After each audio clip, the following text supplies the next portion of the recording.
Okay, we do everything to keep sub-Saharan Africa where it is, also impoverished. It's absolutely vital for the prosperity of everyone else. So let's get clear about that. Okay, and this means all the economic structures, all the global institutions, and the economics we teach everyone is all designed to keep Africa exactly where it is. And whether it is Europe or US or now China, it's always the same. We need Africa to be impoverished.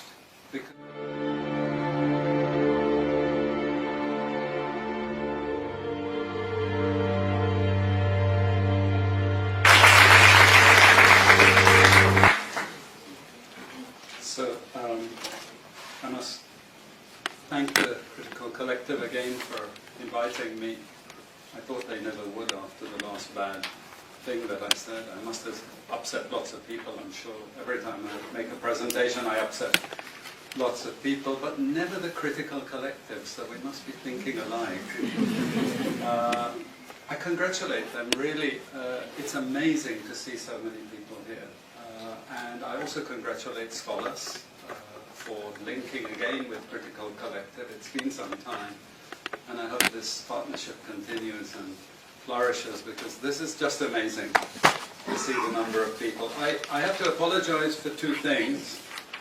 The first is, I have to apologize in advance. I'm not an expert on Africa. What I'm going to offer you, perhaps it's not enough, but it's some commonsensical observations. I hope it's common sense.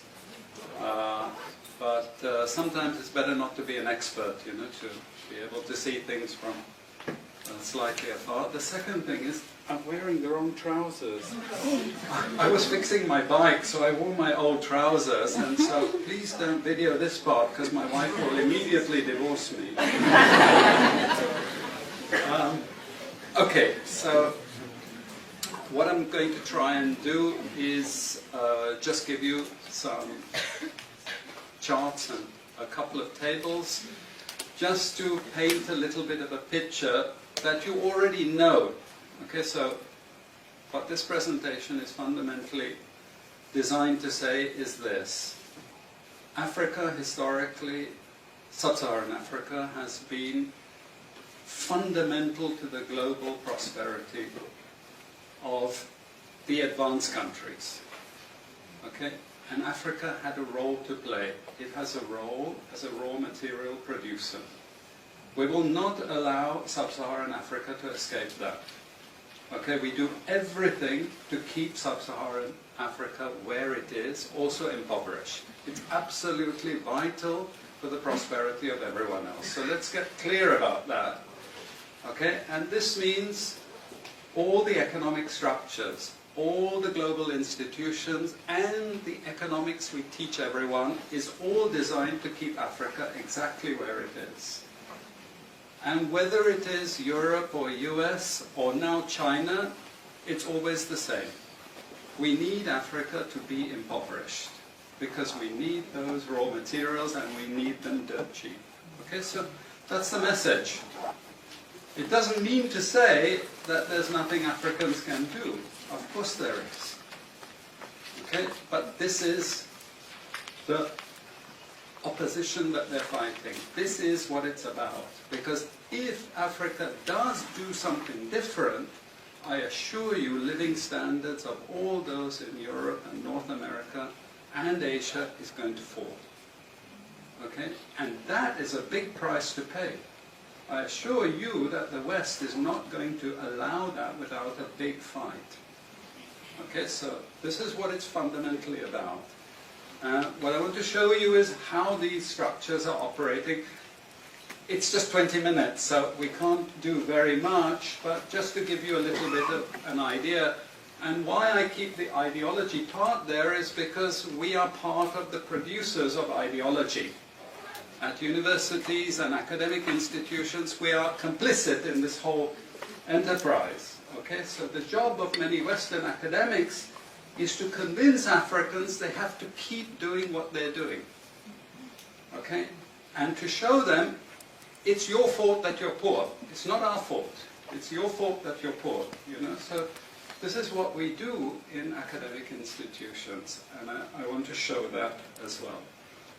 We just start. This is what it's basically about, so you know what it's about. But I want to just show you the extent to which Africa is specializing in the production of raw materials and basic agricultural goods. We know the basic forces that have caused this underdevelopment. We know it's colonization. I will not discuss that very much because my colleague speaker is going to go into some aspects of this. But I do want to discuss the global economic structures, the global financial institutions, and economic ideology, briefly, to give you a flavor of those. Let me start with this. You can't really see it so easily, but if those of you who are interested, you want the PowerPoint, I'm sure we can make it available to you. But the thing that you really need to see is the top line. Okay? And the extent of dependency is captured by this statistic at the top. Okay? And you compare it with all other income groups, and what you see is essentially in that one statistic how dependent sub-Saharan Africa is on raw material production. Okay? This is the very heart of what makes sub-Saharan Africa beat. Okay? Here, just to have a look at one very important additional statistic, with all this export coming from sub-Saharan Africa, how much does sub-Saharan Africa account for in terms of global trade value? We know there are vast resources coming from there, but look at the bottom line in terms of global trade value. Look at that. 0.5%, 1975, 0.95%, going down to 0.1. To 0.1. Meaning that with all these vast resources being produced, how much are they getting for it? Nothing. Nothing. This is a very significant piece of data. Then I just want to show you what has happened to sub-Saharan Africa, because what we know, and from all studies, no country ever develops without manufacturing. Okay, producing raw materials will not take you anywhere. Producing basic agricultural goods will not take you anywhere. And let's have a look at how much manufacturing activity takes place in sub-Saharan Africa. We can look over the last 15 odd years, 15, 20 years.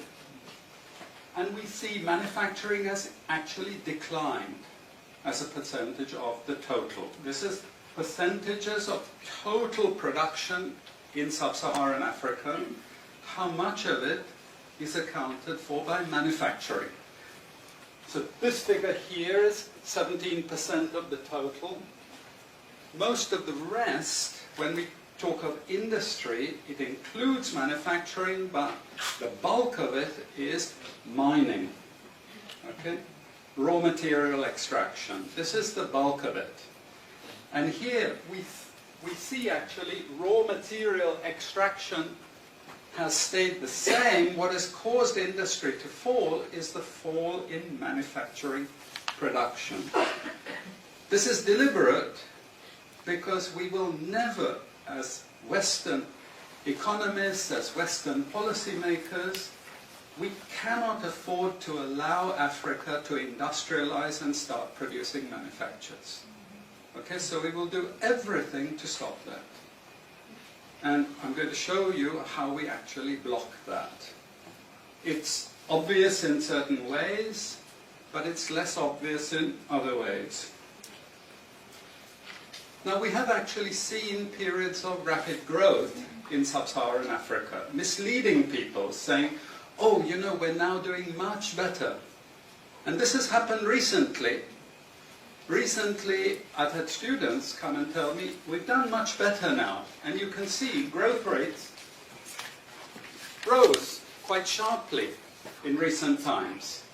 now are starting to go again down. But if you look historically, the same thing happened earlier. Why? Because in these two periods, we had East Asian rapid industrialization processes. So in the earlier period, we had Japan and Korea and Taiwan.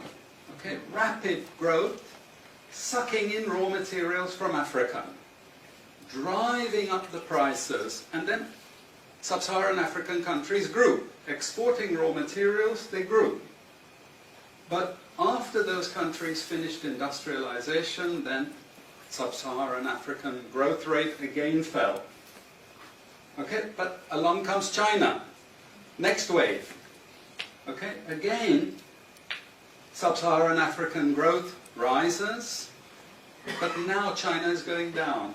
As many of you now know from the press, China is going down. But sub-Saharan Africa is going down even faster. And we're going to go back to where we were again, with very low prices of raw materials, very low growth rates, and again the sorts of poverty that we saw once before. Because, bottom line, sub-Saharan Africa is condemned to this role, just the supplier of raw materials, not a manufacturer. Very recent data showing emerging markets that produce raw materials against emerging markets that produce manufactures.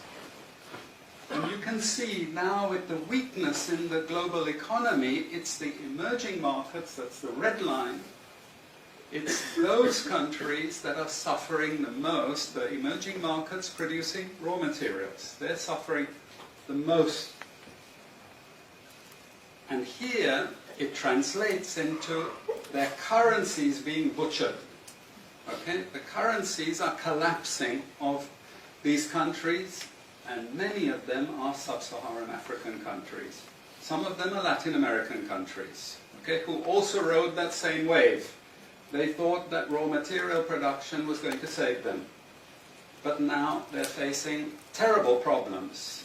And I'm sorry to say, it's just going to get worse in the next 2 years. It's not going to get any better. And this is what it does in terms of gross domestic product. It's the blue line you should look at. It's the blue line compared with the red line. And what we know is that blue line is really going to go down sharply in the next 2 years. Okay, so relative to the rest of the world, sub-Saharan Africa is going to suffer. Again, why? Because it's condemned to this raw material production. This is basically why. How is it condemned to that? Well, the first and most important is the economic structures. After colonization ended, we needed new structures to keep these countries where they were. Okay? And the first of those is aid. Okay? We give them aid. Aid for what? Actually, we give them aid to keep repressive regimes in power. That's all. Okay? We're not giving them aid for much more except a little bit of infrastructure to make sure those raw materials get to the ports and aren't gotten out of the ground. But for the most part, we give repressive regimes money and power and guns to keep that system going. This is what it's fundamentally about. All the hypocrisy about transparency and democracy and bullshit like that, it's all bullshit. You know? And at least the Chinese don't enter into that bullshit. They say, we don't care about the whole political environment, we just give the money. Okay? And it's for raw material extraction, period. Okay? Number two, and this was a very important one, still is debt. I was telling some of my students today, was it today or yesterday, about Confessions of an Economic Hitman. Do you remember this? Have any of you heard of this one? Confessions of an Economic Hitman. It's a book written by John Perkins, who used to work for a very nebulous opaque bank.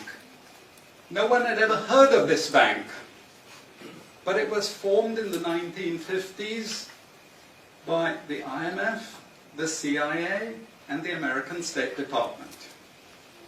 And it had only one job: to lend money to developing countries that were raw material producers in order to indebt them. Once you are in my debt, I control you. Okay? And this bank had 4,000 employees. But no one ever heard of this bank, you see. But it would go to country after country offering loans. And if the president did not accept the loan, they were killed. And he gives two examples of presidents who were killed when they did not accept the loan. You see, the lending is also very important to trap the country. It's very important. It's part of that process. I teach in Suriname. And Suriname in recent times had a huge foreign exchange reserve. So big they didn't need to borrow money. And then one of my students who was very high up in government, he said, you know, the IMF is trying to convince us to borrow money from foreigners. Why? I thought, duh, you know, sorry about this, but, you know, this is the game. And in the end, Suriname did borrow this money because the IMF said, if foreigners lend to you, then everyone will think Suriname is such a strong economy that foreigners are interested in lending to you. You understand? Before Lula came to power, you know, the previous president in Brazil, Cardoso, his predecessor, took a gigantic international loan. No necessity for taking the loan. Why? Because once I catch you with the debt strings, I hold you forever. You are my prisoner. Okay, so debt has been this huge spider's web which has trapped sub-Saharan Africa and keeps them held there. Aid, debt. We have a third structure which is again not known by many people, but it's something that was put in place and continues to this very day, with no one discussing it. No one says anything about it. It is monopoly buying structures. This is for all raw materials and basic agricultural goods produced by developing countries. There are only 4 or 5 Western multinationals that buy all those goods. And they collude between them. So if you take any major product, these Western multinationals, they collude between them.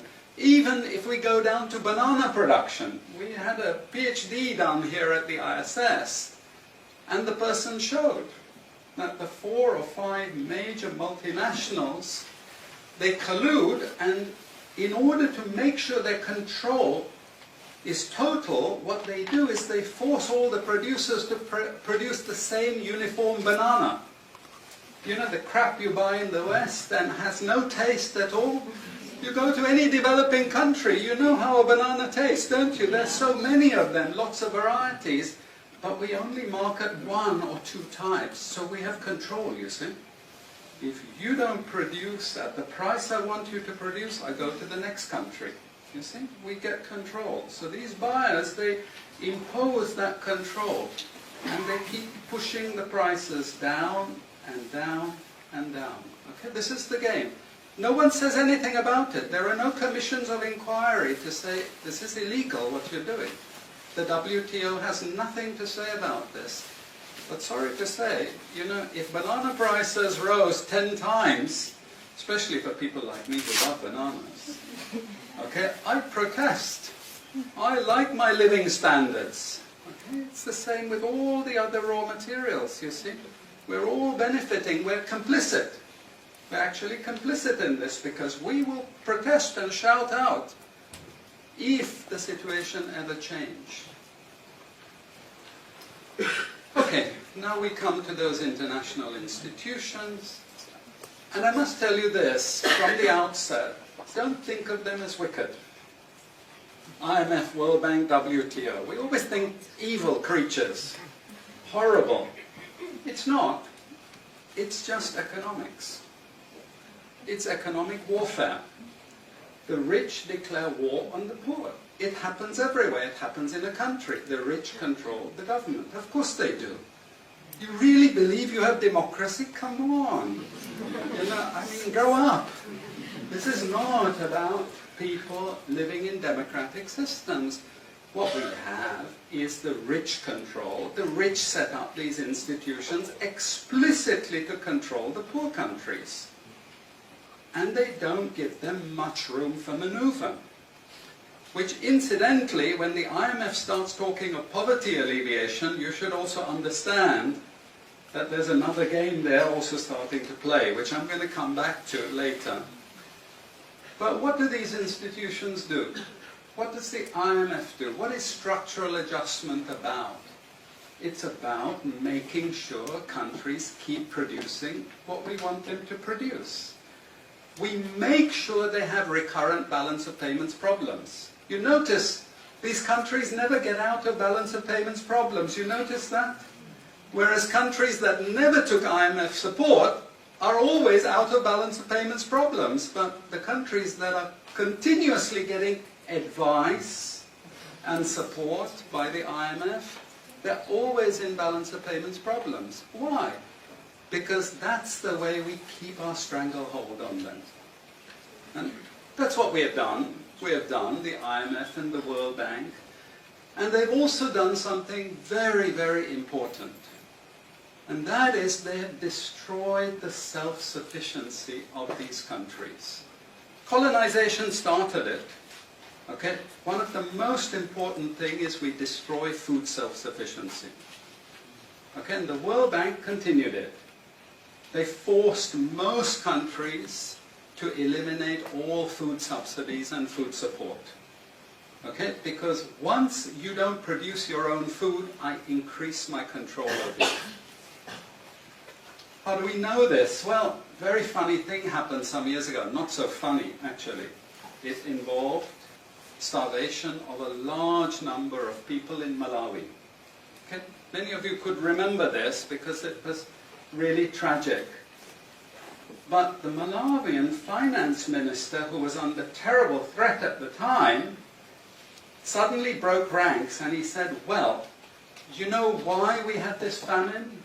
Because one of the conditions of the loan given by the World Bank was we destroyed all our grain surplus stocks. Why? Because remember, we want you dependent. 1970s, the US Senate, the US Congress said, we will not allow Latin America to produce their own food. We will start a strategy involving the IMF and the World Bank to destroy food self-sufficiency of Latin America. Then they will indeed be our true backyard. And that's exactly what they've done. Look at all the Latin American countries. Look at them. They used to be food self-sufficient, but they're no longer food self-sufficient. Now here comes the kicker. This is the beautiful part of it. I congratulate them. You know I admire them because they do it so well. Okay? I know it sounds really perverse. But we have now in the WTO something called the Agreement on Agriculture. Okay? You know what that Agreement on Agriculture states? It says, if you don't have any subsidies, you're not allowed to put these subsidies on food. But if you have subsidies and income support for food production, you can keep them. Who has all the subsidies and income support? US, Europe. The largest budgets in the world for supporting their farmers are Europe and US. But the World Bank and IMF have destroyed all those subsidies. You see, all those subsidies have been destroyed. And now we're telling these countries, you don't have subsidies, tough luck. You know? You see, we're keeping them dependent. We're keeping them on a string. I have 5 minutes, so I have to be choosy about what I say next. We have lots of examples in the WTO to really stop Africa industrializing. This is the crucial thing. We cannot allow them to produce manufacturers. It's not difficult. Trust me, it's not difficult. We need nationalist governments We need them committed to industrialization, and it won't take them a decade to move out from where they are. This is the fundamental point. It's not difficult. But this next round of the WTO is designed to block that. If we had time, I would go through all the different things that they're trying to put into place to block anyone else getting on top of the ladder. You've read this book of Hajun Chang, Kicking Away the Ladder. You see, when we become rich, we make sure the others can't climb up the ladder and join us. Okay? And this is what this next Doha round is about. It's to make sure, especially sub-Saharan African countries, do not escape. Since I have about 3 minutes left, I'm going to go to this economic ideology thing, because this is important for academics. You see, we teach, in many cases, garbage, and it doesn't hurt anyone, a lot of this garbage. You know, it's just blah, blah, blah, blah, blah. And we don't know what we have learned, but anyway, we were there at the university and you got a certificate and you go away and you feel you've learned something. But sometimes we teach very destructive things. And no more important than when we're teaching people from developing countries. Okay? And one of those very damaging and destructive things is the doctrine of comparative advantage. It's a lie from beginning to end. It's utter crap. It has been decimated many times, but we keep it in every curriculum. Why? Because it tells sub-Saharan African countries that their destiny is to produce raw materials, you see. And if you produce raw materials, you get rich just like we are in the West. You see, this is the game we're playing, and just for you to be totally confused, we normally build models with it, mathematical models, so you really have no idea what we're talking about, but it seems all very scientific. Then we have the modern version of this is because it's all a failure, we know it's a failure, we now have a new generation of economists saying, it's only a failure because you're all corrupt in your countries. We call that new institutional economics. You've all probably learnt it all, but you didn't know why they invented it. It was invented to tell you the same thing. You should keep producing raw materials. Now, don't be as corrupt as you were before. Nobody ever told you that aid was designed to actually start the corruption process in the first place.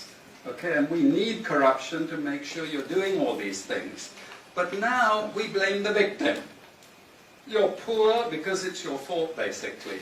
And you're poor, stupid, and corrupt, basically. This is the message that we're giving people.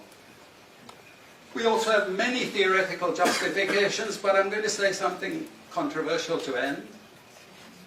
And she's happy that I'm ending because she has to discipline me. And that is, there are also what I call more enlightened approaches, but which are also potentially destructive for sub-Saharan African development. And this is where I come back to the IMF and the World Bank. You see, now they're all into poverty alleviation.